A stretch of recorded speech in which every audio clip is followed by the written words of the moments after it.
This lecture has been made available to you courtesy of the American Numismatic Society. Welcome, everybody, and as always, thank you for being here with us this Friday afternoon. Today, we're joined by Alex Krapf, and Alex, in addition to being an ANS trustee, is also the creator and maintainer of the Medallic Art Collector website. Today, he'll be discussing the medals of Laura Gardin Fraser, and with that, I'll turn it over to you, Alex. Thank you very much, Ryan, and thank you all for tuning in and being willing to listen to me going on about one of my favorite medallic artists, Laura Gardin Fraser. And let's jump right in because I have a relatively large number of slides and I want to make sure we can cover it all. Brian introduced me, so I won't spend a lot of time on that.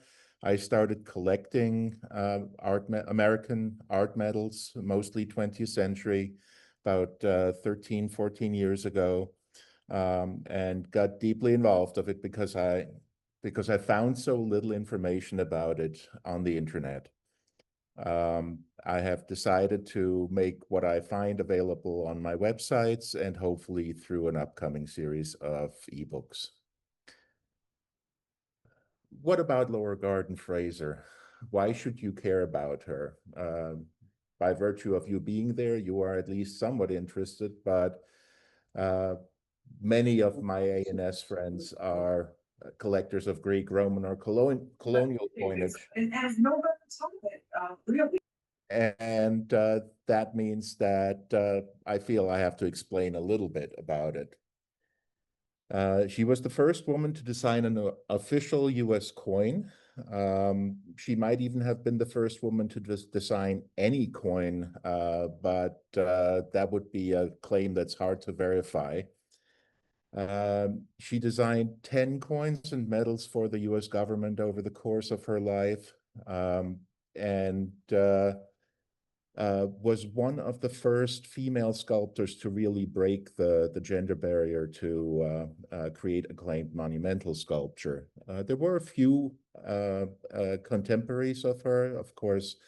Anna Hyatt Huntington preceded her, and she did create some monumental sculpture. But it was still quite rare for women at that time to be called upon to create anything but decorative and medallic sculpture.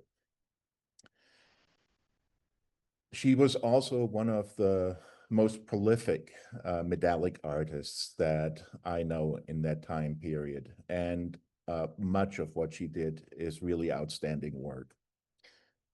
And finally, she is still, to this day, generating headlines, which we will get to at the end of the presentation. She should be regarded a household name for all the art that she created.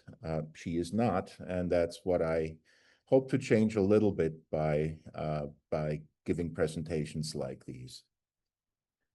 She was born in 1889 in Chicago. Her parents were Emil Gardner. He was a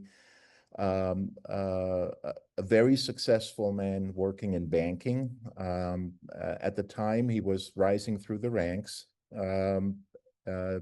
quickly moved the family to New York City, which to this day probably is the center of banking. Where he eventually rose to president of International Bank Corporation. So he was very, very plugged into society and finance in the city. His wife was Alice Tilton, who came, I believe, from a Long Island family. She was an acclaimed artist in her own right, known for watercolors. Her father was a poet of quite some fame. So we can guess that the artistic talent in the family came from her side. She exhibited it quite early. Her mother encouraged her.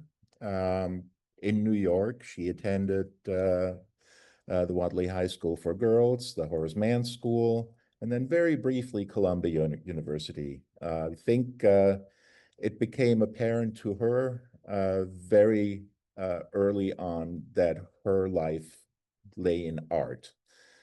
So after, I think it was not even quite a term, she left Columbia and joined the Art Students League, where she cleaned up any award that they had to offer, starting in her first year all the way to the end.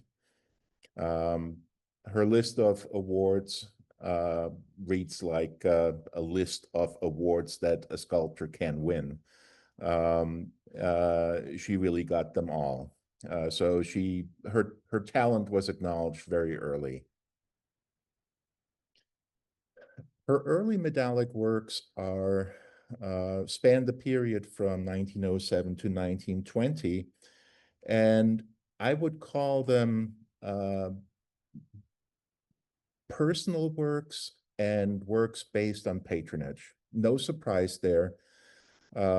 It was very hard for young artists to break into the established art scene, and her family connections definitely helped. A lot of the medals on this list are in one form or another connected to the Harriman family, which was, of course, incredibly wealthy and connected. The Harrimans made their money first with railroads and then with finance. And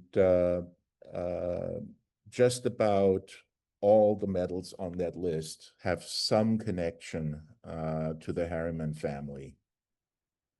The ones in yellow here are ones I have never seen. I only know of the Maud Adams plaquette, which is one of her earliest known works, through a newspaper article that was published by a writer who saw the plaquette in the studio when she visited with some ladies from the Women's Home Companion to inquire about the Better Babies medal.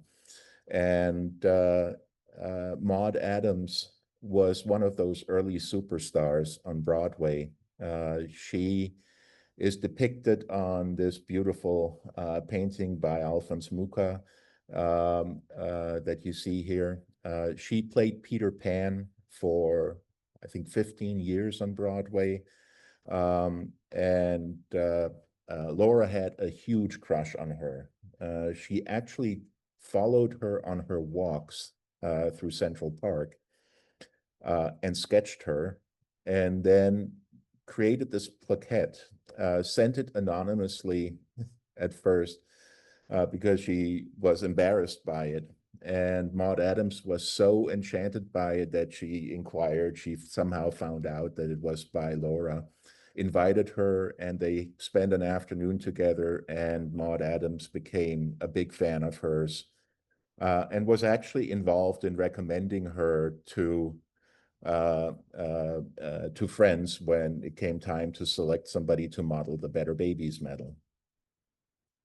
Her first prestigious commission was the medal celebrating John Farley's elevation to cardinal. That was a prestigious work, and what stuns me about it, I've only seen it on pictures. It's not a medal that comes up often at auction, is that you can almost see the person that I know from photos. He had this very, very white hair, and even on the medal, it seems that the hair is kind of jumping out. And the other thing you notice is her talent for portraiture. She had this skill of modeling people in what looks at first like full sight portrait, but then you notice that you can see, for example, the back eyebrow a little bit. And you notice that there's a tilt. I didn't hear you, sweetheart. Did you say we ought to? And it's these little details that make the figure almost jump out of the surface. So she was masterful at angling the surfaces to create reflections and using the depth to full effect. I've already mentioned the Better Babies medal. That's actually one of the medals that got me interested in collecting, because I had to laugh when I saw a medal called Better Babies medal. I stopped laughing pretty quickly when I started doing some research, and it's connected to the eugenics movement, of which Mrs. Harriman was a big proponent. So that's again a connection that led to Laura Gardin Fraser being selected for it. Um, but she did a lot of work. I think she took 90 days to study babies across the entire city. She wrote about studying babies rich, studying babies poor, studying babies playing in the streets, babies playing, babies running, everything. And she really created a very sweet medal for a pretty dark chapter of American history. The eugenics movement started out relatively innocently. It was connected to the movement to improve the outcomes for mothers and children. Healthier mothers, healthier babies to reduce mortality.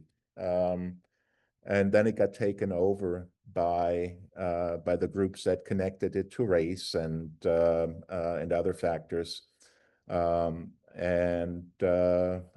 Quite unfortunate, but she created a very sweet and very beautiful medal for a very troublesome subject. 1913 was also the year that she married her Jimmy, James Earl Fraser, a very famous sculptor in his own right, and her teacher at the Student Arts League. She probably met him in her second year at the Arts League, where he taught several classes. She wrote about it that they all loved him because he was he was a teacher who allowed his students a lot of freedom. He allowed them to Good to develop hear. style rather than prescribing a style. She also wrote that she loved him most, which was apparently reciprocated, because 1 year after she left the school, they were a couple. They remained married until his death in 1953. He was 13 years her senior, and he died 13 years before her. So it was a very successful marriage. 1917, of course, the year that the US entered World War I, and she was willing to do her part. I think there's a Harriman connection there again, but she might have done it anyway. As the men left for the war, there was a severe shortage of drivers for ambulances in the country. Women weren't driving so much at the time. The only women who had driver's licenses were usually upper-class women, which most certainly applied to Laura Gardin Fraser. So she joined the ambulance corps and became a captain in it. And obviously it involved at least paramilitary training. There she is with her father on probably their private estate, practicing shooting.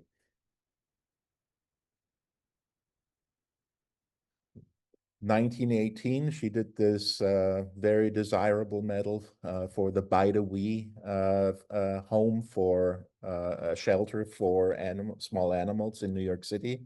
Exists to this day.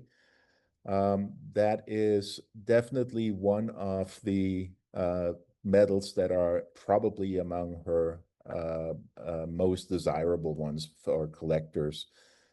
small animal subjects are eternally popular.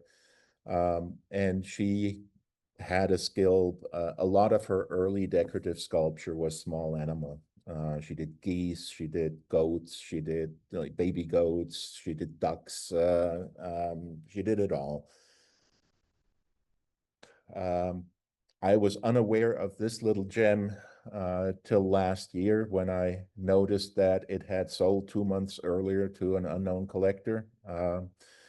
That is a plaquette that she did for her sister Eva to celebrate the baby girl Anne. And again, very, very emotional and sweet how she depicts the child here. 1920 is the year where we can say she is arrived.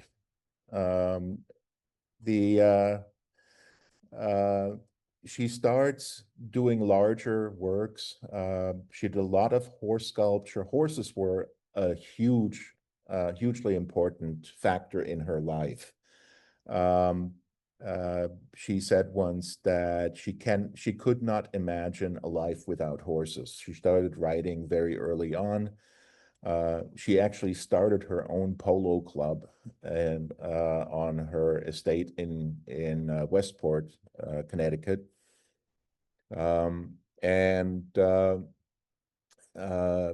So there were a lot of horse sculptures that she did for the Harriman and Averill families. And it starts translating into more national subjects, like the Army and Navy Chaplains Medal, honoring the service of chaplains in World War I. It's a fascinating medal to me because it has the more modern depiction of war, not so much the Art Nouveau, the flying angel above and the soldiers below, or the angel of death hovering. You see a chaplain giving succor to an injured comrade here, and a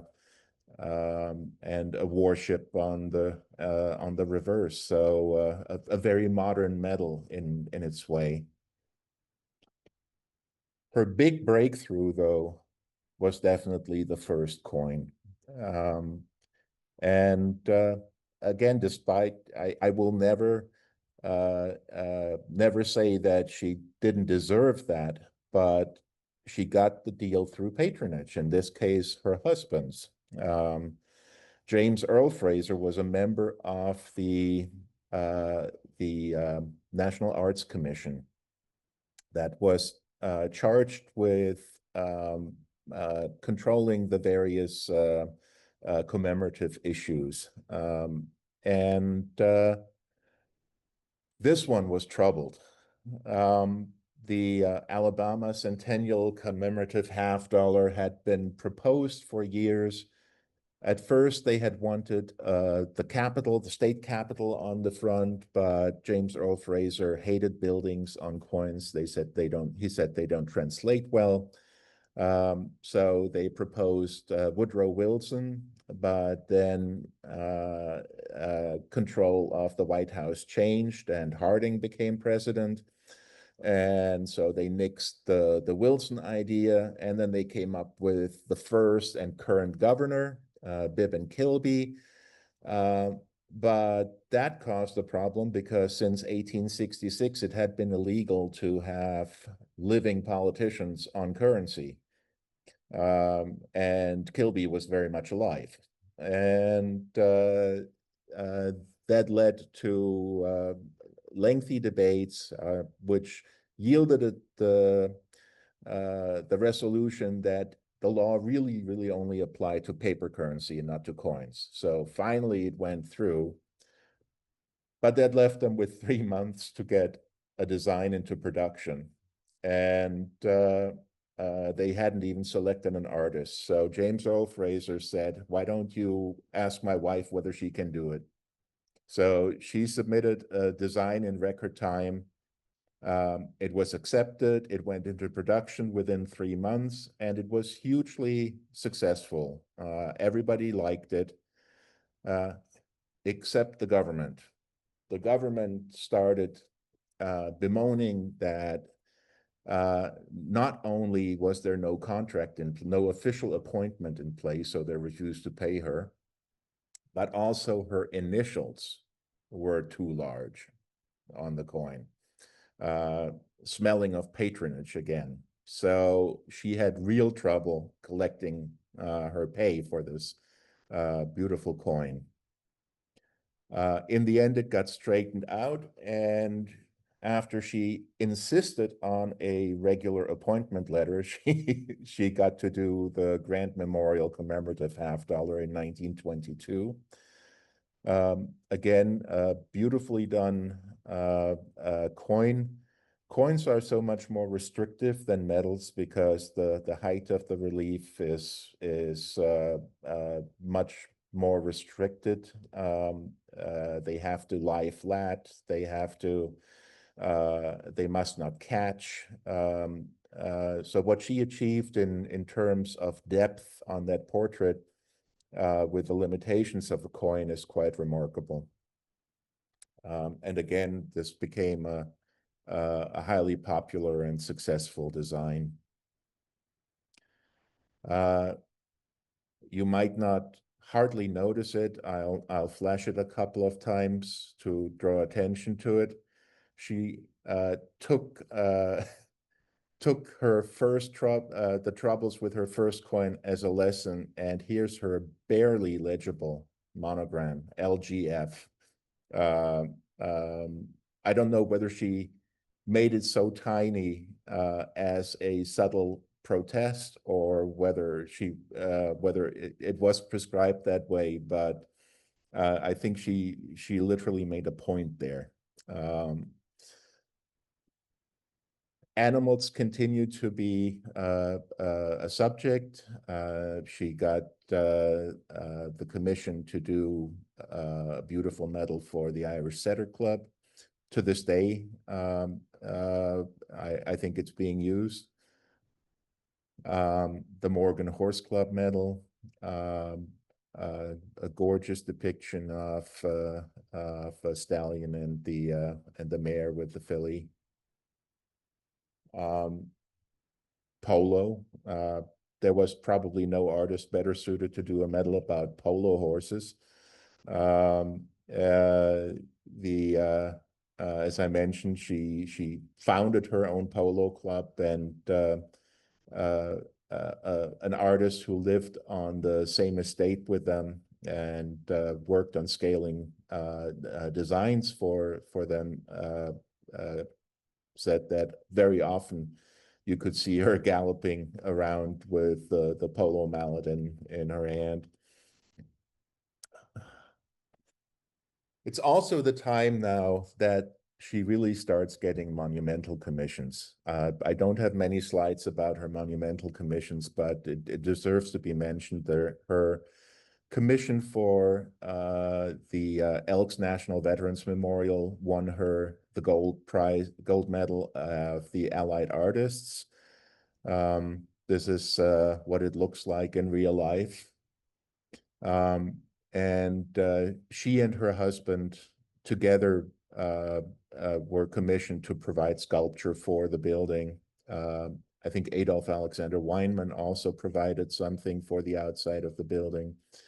But inside, she has this little decorative sculpture called Air, with accompanying piece called Earth. And I mentioned this one here because eventually it would get translated into truly monumental sculpture at Brook Green Gardens much later. Again, a very prestigious display for her. In 26, she got to do the Oregon Trail Memorial $50. That, of course, was a coin that was really a hot mess. It was due to Ezra Meeker's campaign to commemorate the Oregon Trail, and which was hugely popular. Unfortunately, they gave the Oregon Trail Memorial Association control of the mintage. Congress did not mandate a limit. And so way too many coins were produced, and they ended up being controlled by dealers. It caused a huge backlash, despite having beautiful designs on them.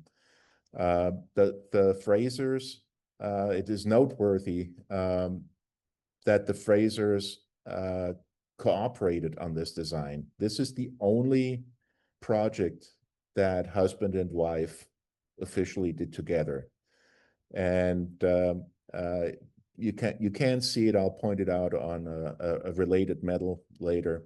They joined with a combined monogram. The front, the obverse, is James's work, and the Indian on the reverse is Laura's work. Her strongest medallic period is probably the 4 years from 28 to 32. It might even be her strongest period. Both Frasers did so much work in that time. And if I had to pick 4 years from her entire life for picking medals that I would want to own, that would be the period that I choose. It started with a commission for the Lindbergh Congressional Medal. Lindbergh actually set for her in her studio. That is from a photo that Chris Bach shared with me. He was known as the Lone Eagle for his solo flight across the Atlantic, and that's the medal that she created. Just a gorgeous deco medal, as beautiful as they come. The American Bar Association Justice Medal of 29 is really one of those unfortunate medal projects. It was envisioned as the most prestigious and most valuable medal in any profession to be awarded. It was supposed to be a 4-inch medal in pure gold.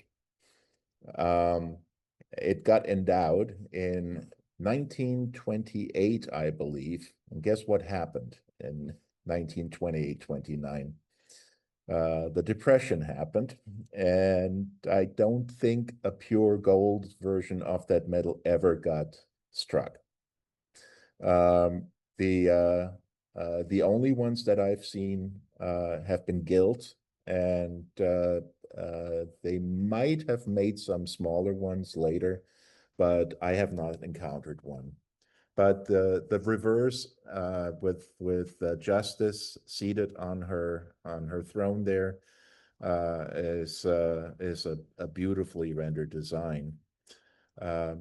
She also had quite a bit of humor about her projects. This is a model that was part of her estate that she herself made. This is not a satire by another artist. And you see the elephant and the mouse on the scales of justice, perfectly balanced. And hard to read at the bottom. You might be able to make it out here. Instead of fake it, Laura Gardin Fraser fake it, she signed it as Laura Gardin Fraser fake it.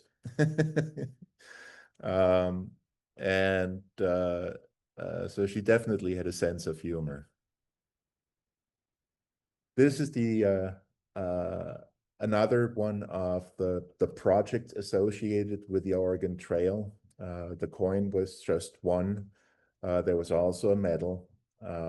And there you can see the joint signature a bit better.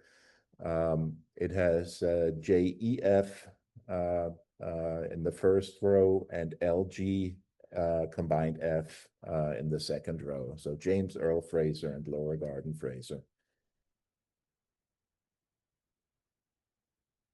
It's probably my favorite medal of hers, the Special Medal of Honor. ANS members might be familiar with this medal because it was also the topic of a little movie made by the Medallic Art Company that is hosted on the ANS website, or available at least from there. It was an advertisement movie for the Medallic Art Company. They organized an artist's dinner in 1930, and for that they produced this movie that showed how Laura Gardin Fraser designed this beautiful medal from scratch, from the early modeling, actually from the early design drawings to modeling it in clay, to casting it, to putting it in production at the Medallic Art Company. They screened it in the factory, and they expected 12 to 20 artists to show up. Turned out that every artist who was even slightly connected to the company showed up. They had to put up tables in the entire factory. And the owner of the company had promised them an evening they would never forget, which turned out to be very true, because a murder took place around the corner from the Medallic Art Company building, and an eyewitness said that the murderer looked a little bit like an artist. So police made the connection to the dinner, and everybody was transported to the police station for their statements and to prove their whereabouts. Definitely a memorable artist's dinner. 1930 is the year that she has the honor of creating the first medal for the Society of Medalists. Again, an idea of Clyde Curly Trees, the owner of the Medallic Art Company, who was looking to drum up business for the artists and for the company.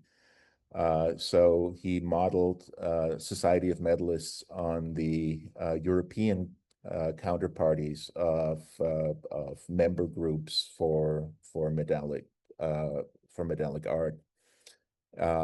And she got to design the first issue, which was hugely successful. I think it's the most successful medal in the series, sold over 3,500 roughly, which is an unbelievable number for an art medal.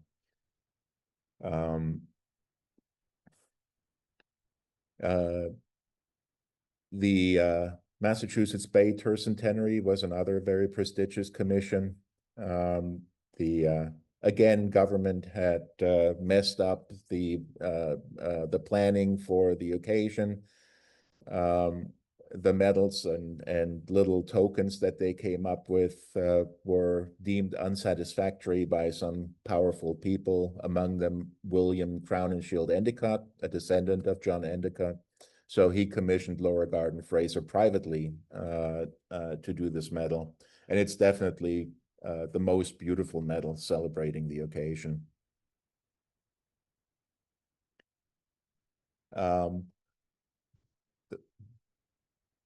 This is the age when explorers are still national heroes. We saw it with Lindbergh. Similarly, Byrd. There's some controversy about what was he did he reach the North Pole? There's very little controversy about the Antarctic mission. He really did it, no doubt about it, and he was rightfully celebrated for it. National Geographic Society issued a beautiful medal that they commissioned her to do. Which brings us to 1932 and the George Washington Bicentennial $50. And if you are a American coin collector, you might say, why have I never heard of that? And the answer is complicated and messy. The government had actually started planning way ahead of time. They started a commission 10 years before the Washington Bicentennial. And the commission quickly found that they had absolutely nothing to decide and to discuss. So they stopped and immediately forgot that they existed. And then, of course, time ran out and we get closer to 1932. And we are now in a time where President Hoover is president, and he rightfully hates the entire commemorative dollar program because he said, we are doing so many versions of the $50 that our citizens don't know anymore what's a real coin and what's a forgery because nobody knows what they're supposed to look like. On top of that, the memory of the Oregon Trail Memorial $50 with all its negative publicity was still on everybody's mind. So he just wanted to do away completely with the $50 program. Congress, on the other hand, loved it because it gave congressmen the opportunity to push for something for their state. The president said no. Congress said, well, we still want to do it. So how about we do a quarter instead? And we promised to use the same design for the reverse so that people aren't as confused. Okay.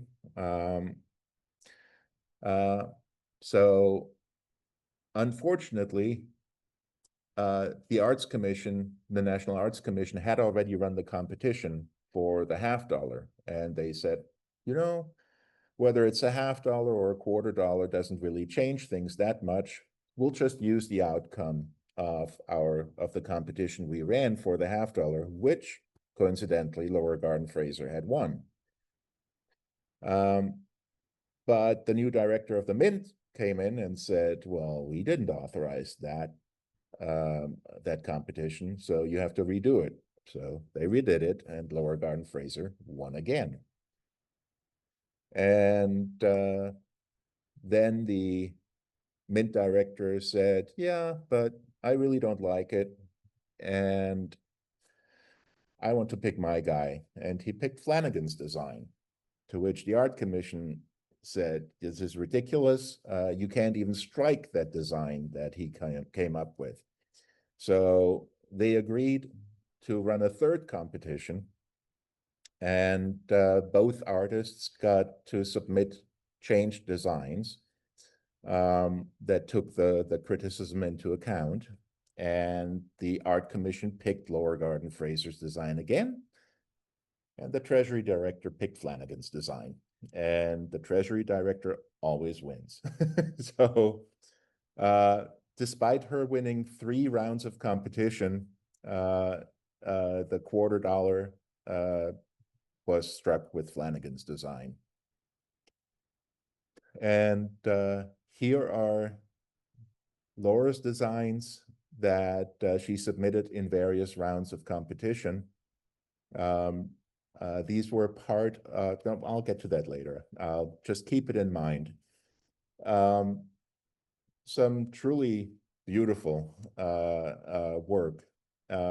Also very unusual in the side view of the eagle, which I've never seen like that before. I think this is the last one that she submitted for the third round.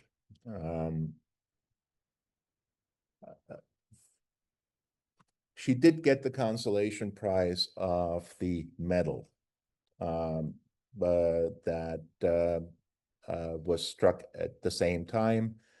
That was used as an award medal and as a diplomatic handout. There was various competitions, I think an oratorical and a writing competition about Washington, and it was struck in bronze, silver, and gold, and even 4 in platinum that were given to the president and the Library of Congress. The gold and platinum are incredibly rare, of course.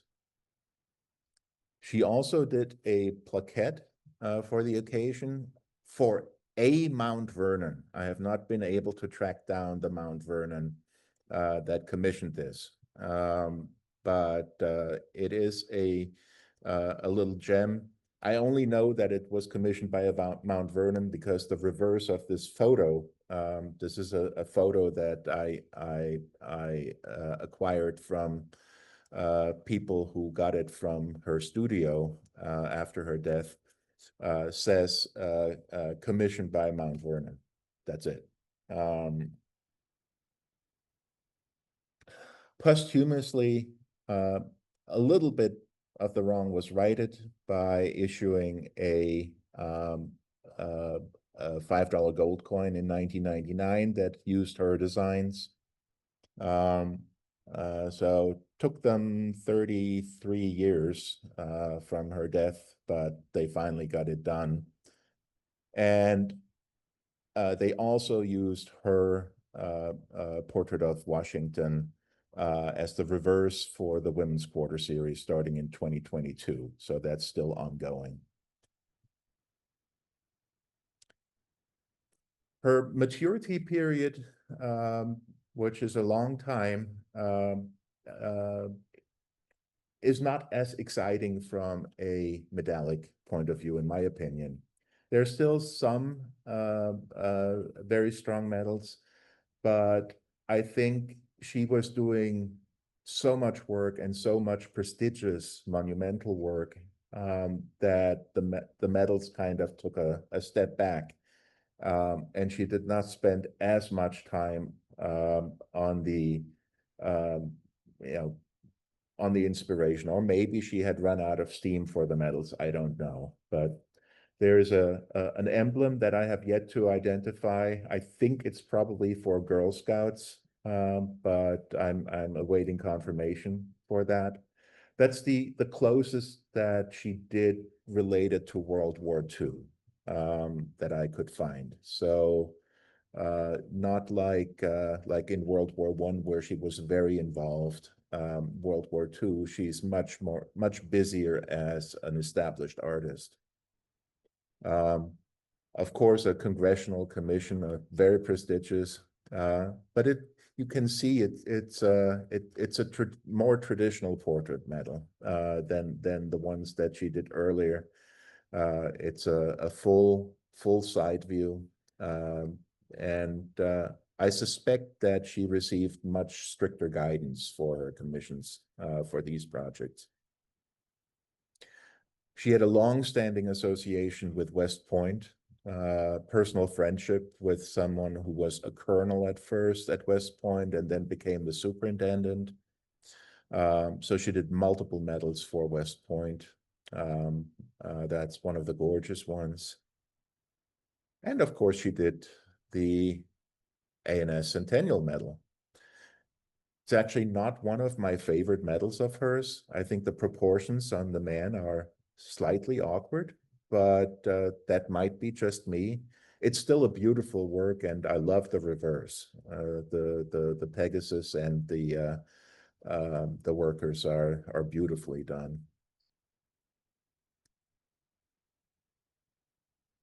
Her public legacy is troubled, or at least not easy. On this page, you see 3 images, 3 projects that she did. At the right, you see the leadership panel she's working on. That was actually part of a commission for the Roosevelt Bridge in Washington, D.C. 4 panels that were supposed to go on the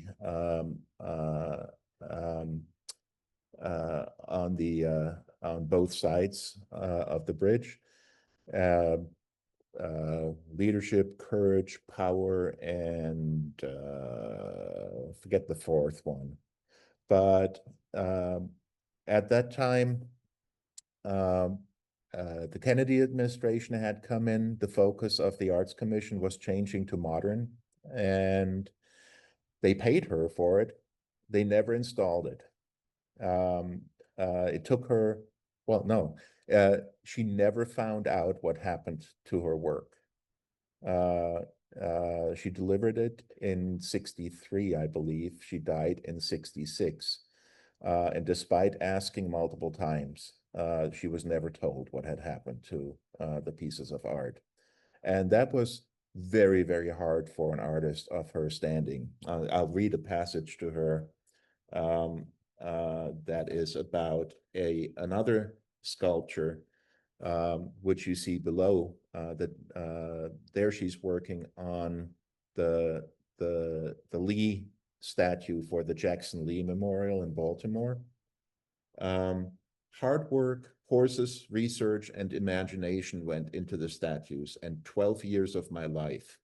A sculptor's life is measured in large chunks of time. A statue like the Lee and Jackson becomes a part of you.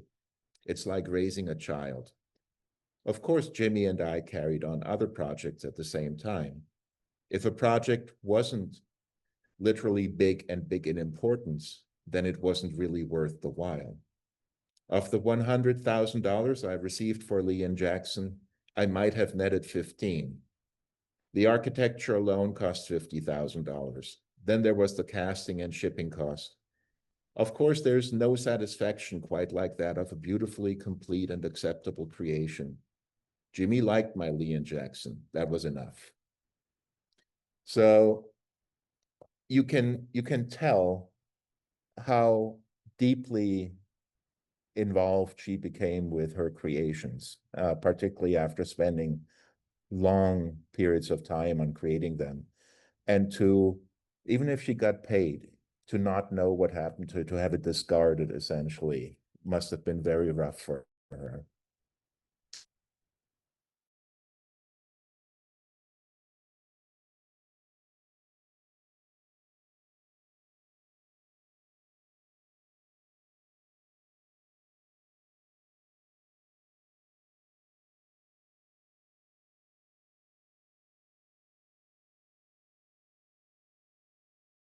Here, where you see her working on the nuclear energy vignette. And in the background, you see 2 of the completed panels that she had already created with these vignettes. They were supposed to span 1,000 years of US history from Leif Erikson to modern day. And that's what the finished panels looked like at West Point. Where they got installed at the library, because the superintendent, who was her friend, came and saw all the people who were West Point graduates among these little pictures, and said, would you be willing to do something about West Point and our graduates too? And there was large enough overlap that they agreed. Doesn't mean it was smooth sailing, because she had to fight the generals really, really hard when she delivered. She had been given artistic freedom. She was smart enough to insist on that at that time. And when they saw the designs, they said, yeah, well, do you really have to have slavery on there? Do you really have to have the Salem witch trials on there? Do we really need to focus on that period in history? And she insisted.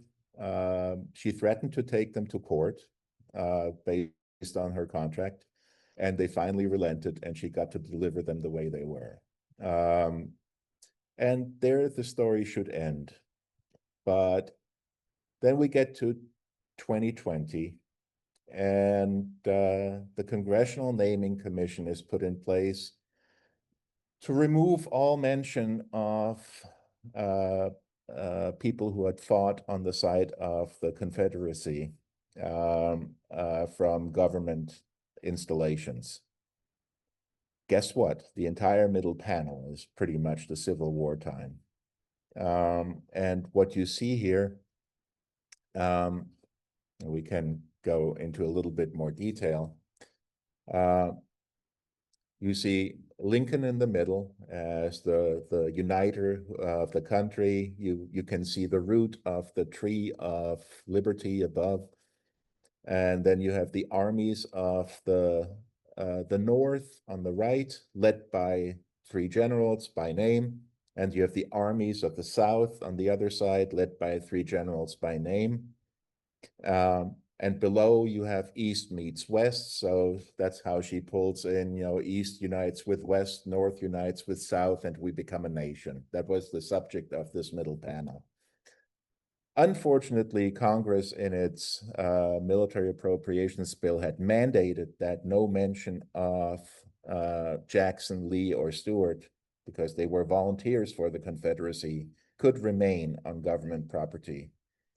So clearly these doors had to be removed. They actually thought they would do people a favor and allow them to grind out the names. So in the end, some sanity prevailed.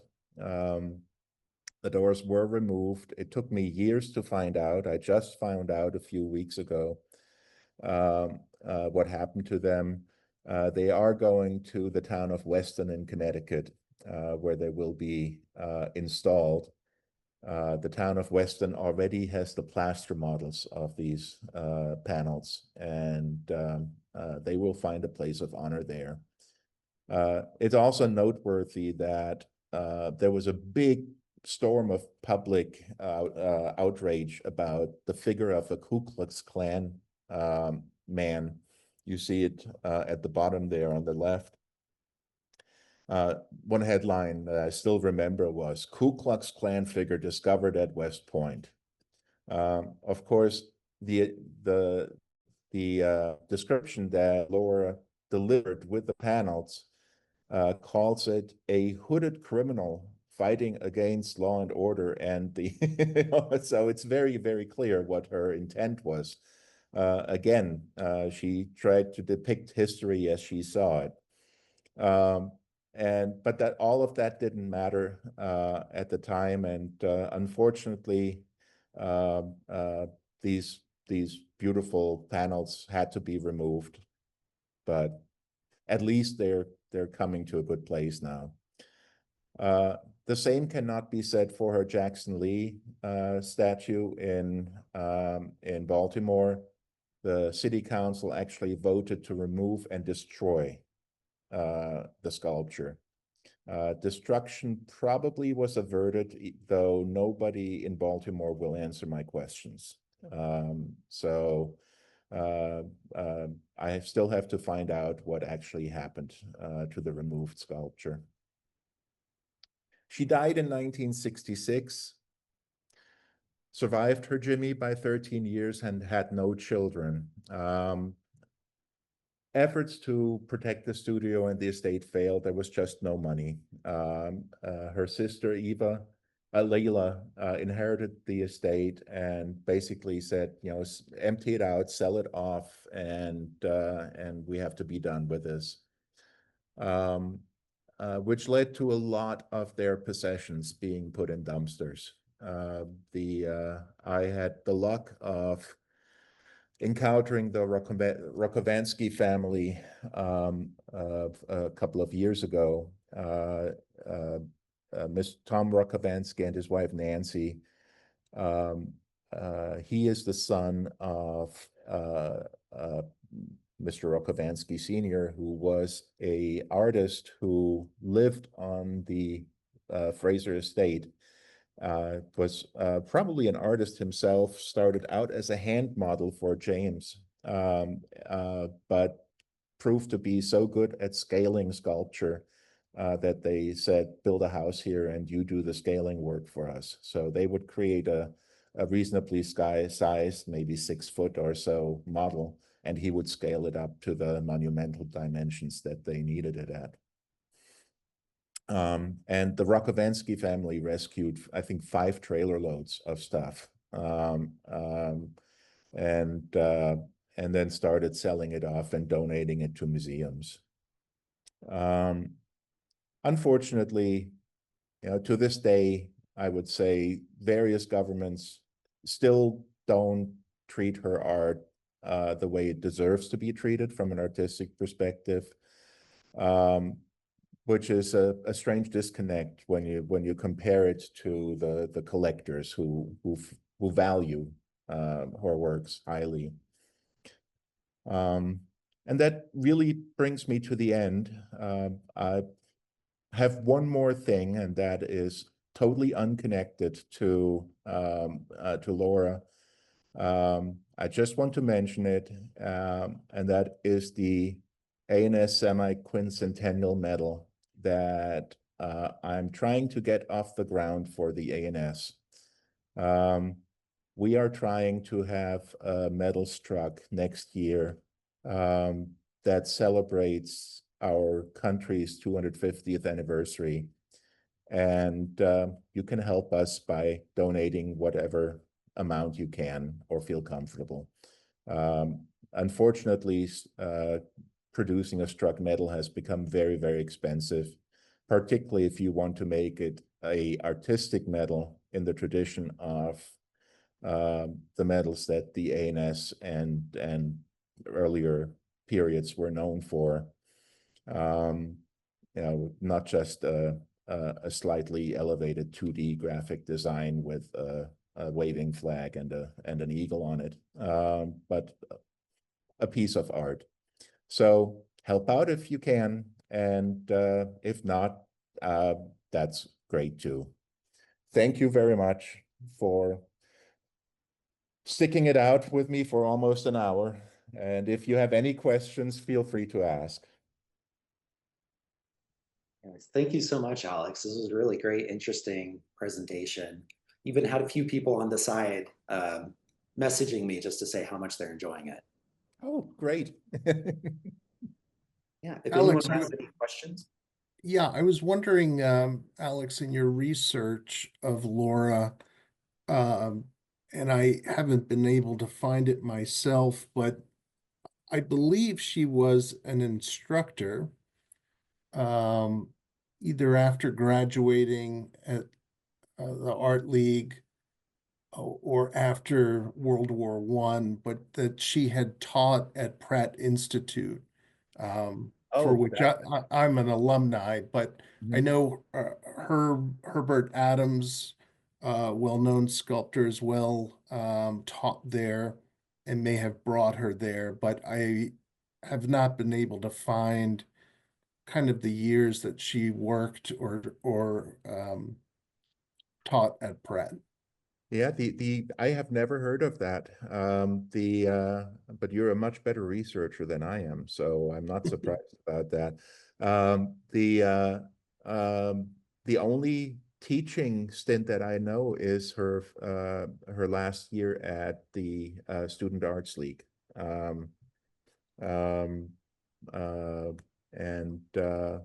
I think she already taught a course or co-taught a course with her Jimmy in her last year, but then she spent an extra year there and taught individually. And by the way, there is her 1932 George Washington plaque.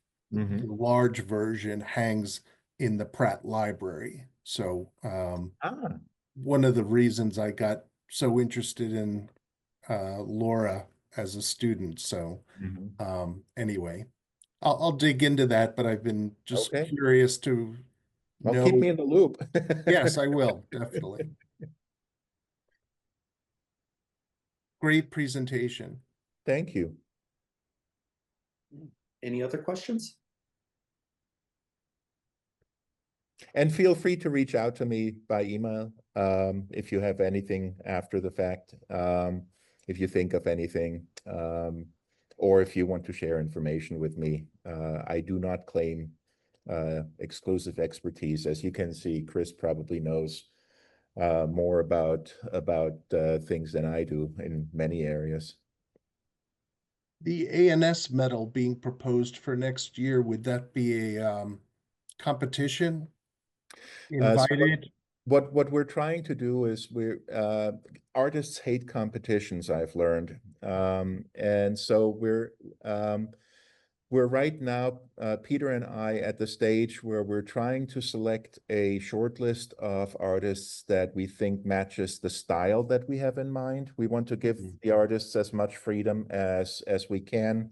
Just mandate, at some place there has to be the ANS oak leaves and things like that. But really do something artistic, do something that celebrates the country, that is not overtly political, that kind of general guidance. And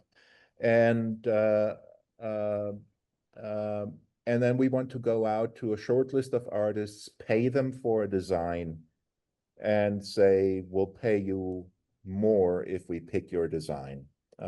So it will be kind of a little bit of a competitive angle, but really we don't want the losers to just walk away from it and have nothing. Yeah. And it will be a short list. I mean, we cannot do an open competition. No. Yeah. Well, I think it's a great project.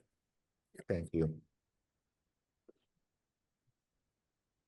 And what if you don't get the 40,000? What happens to those donations, I guess, would be the question.